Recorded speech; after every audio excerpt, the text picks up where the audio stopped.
Hello friends, welcome back to my channel. Today our topic is figure of speech.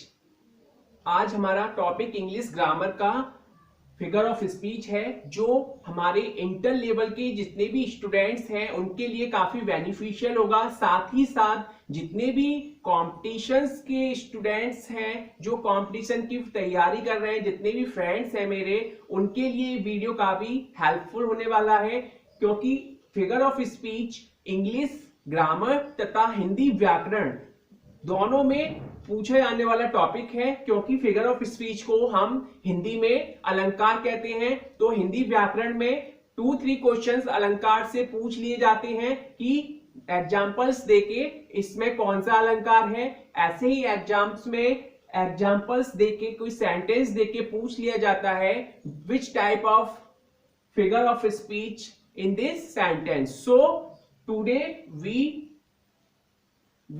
study about the figure of speech, which is a very important topic of our grammar part. So let's start. What is figure of speech? A figure of speech is a deviation from the ordinary use of words with a view to increase their effect.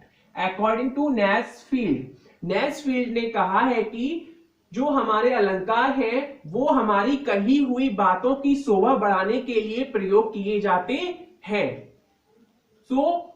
मुख्यतः हमारी जो figure of speech है वो काफी अनेक प्रकार की होती है, लेकिन जो हमारे एग्जाम्स हैं, जितने भी इंटर लेवल्स के हमारे एग्जाम्स हैं, इंटर का सिलेबस है, उसके अकॉर्डिंग हमारी 7 प्रकार की फिगर ऑफ स्पीच पूछी जाती हैं, तथा उन्हीं में से एग्जाम्स में, कॉम्पिटिटिव एग्जाम्स में भी क्वेश्चंस आते हैं। So let's start. Simile what is simile? What is simile? Simile is the comparison between two objects, different kinds of object. Simile is a comparison between two things which are mostly related. One point is common. So simile क्या है? Simile दो प्रकार की वस्तुओं में तुलना करने के लिए प्रयोग की जाती है, लेकिन उसमें एक पॉइंट, उसका एक गुण समान होता है। Simile as the word so as so like words का यूज जहां पर होगा वहां पर हम कौन सा फिगर ऑफ स्पीच होगा? सिमली होगा। जैसे एग्जांपल्स है, Ram is as brave as lion, तो यहां पर एज का यूज हो रहा है, तो हम इजीली पहचान सकते हैं यहाँ पे कौन सी फिगर ऑफ स्पीच होगी? Simile. Okay, it's very easy. और जैसे कि सो है, he is so brave, like he looks like a actor, तो जो भी एज सो लाइक का वर्ड यूज होगा सेंटेंस में, तो हम इजीली काफी सिमली से काफी क्वेश्चंस पूछे जाते हैं। बच्चों को पता ही नहीं होता, काफी टाइम्स वो स्टूडेंट्स पढ़ के ही नहीं जाते हैं, लेकिन इजीली आप पहचान सकते हो यदि सेंटेंस में एज सो लाइक है तो वहां पर सिमली यूज हुई है। नेक्स्ट है हमारा Metaphor. In this figure of speech, two different kinds of object are used and comparison of two things का जो सिमली में तुलना की जाती है दो चीजों की, ऐसे ही मेटाफर में तुलना की जाती है दो चीजों की, लेकिन इसमें अंतर इतना है सिमली और मेटाफर में, जो मेटाफर है उसमें हम एज सो लाइक का यूज नहीं करते, वहां पर हम सेंटेंस को बिना एज और सो लाइक के कंपेयर करते हैं। जैसे camel is the ship of desert, तो कैमल कहां का शिप है? डेजर्ट का, राजस्थान का, डेजर्ट का, रेगिस्तान का। तो यहां पर रेगिस्तान से तुलना की गई है, जहाज से तुलना की गई है, किसकी? कैमल की। तो यहां पर हमने एज सो लाइक का यूज नहीं हुआ है, तो हम इसका इजीली पहचान सकते हैं। यहां पर एज टू लाइक आएगा, वहां सिमली है, अदरवाइज वहां पर मेटाफर है। नेक्स्ट है हमारा पर्सोनिफिकेशन, इसको बोलते हैं मानवीकरण। In this figure of speech personification, जो हमारी लाइफलेस चीजें हैं उनसे हमारी सजीव चीजों को जोड़ा जाता है। सो जैसे मानवीकरण किया जाता है, जैसे एग्जांपल्स है पर्सोनिफिकेशन इज द पर्सोनिफिकेशन को मानवीकरण करके लाइफलेस जो भी हमारी निर्जीव चीजें हैं उनको सजीव चीजों से रिलेटेड किया जाता है। जैसे love is blind, love is blind, तो यहाँ को लव को क्या बोला जा रहा है, ब्लाइंड बोला जा रहा है। लेकिन यहाँ पे ब्लाइंड कौन हो सकता है, जो हमारे सजीव मनुष्य है या सजीव जितने भी जीव जंतु हैं वही हो सकते हैं। लेकिन यहाँ मानवीकरण कर रहा है, पर्सोनिफिकेशन कर रहा है, पर्सन से कंपेयर कर रहा है, तो यहाँ पर हमारा होगा पर्सोनिफिकेशन, मानवीकरण। नेक्स्ट है हमारा अपस्ट्रॉफी।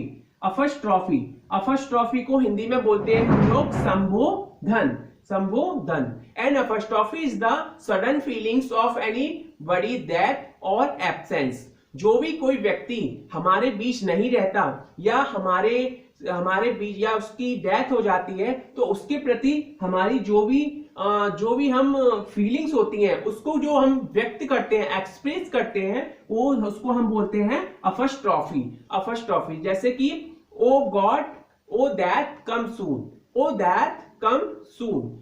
तो इस टाइप के जितने भी संबोधन होते हैं उनको हम अपस्ट्रॉफी में रखते हैं। और इसकी एक पहचान ये होती है कि इस सेंटेंस के बाद अपस्ट्रॉफी कॉमा जरूर आता है। अपस्ट्रॉफी कॉमा का साइन यह आता है, अपस्ट्रॉफी साइन आ जाएगा तो आप वहां पर इजीली पहचान सकते हो कि कौन सी फिगर ऑफ स्पीच है, अपस्ट्रॉफी है। ओके, नेक्स्ट है हमारा ऑक्सीमोरन।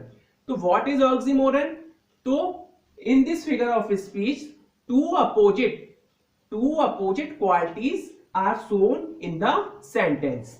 तो इस जो ऑक्सीमोरन है इसमें टू अपोजिट, दो विरोधात्मक गुणों को दर्शाया जाता है। जैसे कि एग्जाम्पल ले सकते हैं हम, life is a bitter sweet, life is a bitter sweet. तो मतलब बिटर भी है, स्वीट भी है, तो यहाँ टू अपोजिट वर्ड्स आ गए, life is a bitter sweet. तो हम यहाँ पे इजीली पहचान सकते हैं जो हमारा ऑक्सीमोरन है वहां पर टू अपोजिट क्वालिटीज जरूर आएंगी। जैसे कि हम बोल सकते हैं it is a open secret, it is a open secret. Next है हमारा hyperbole. Hyperbole, what is hyperbole? In hyperbole the things are shown as bigger और स्मॉलर, और बोल सकते हैं एज स्मॉलर, एज बेटर और वर्स। मतलब किसी भी वस्तु को काफी बातचीत को बढ़ा चढ़ाकर करना, काफी मतलब उसमें घटाकर बोलना या फिर बढ़ाकर बोलना, इसको बोलते हैं हम हाइपरबोल। हाइपरबोल अतिशयोक्ति, किसी भी बात को बढ़ा चढ़ाकर बोलना। सो एज एग्जांपल है हमारा rivers of blood flowed in the battle.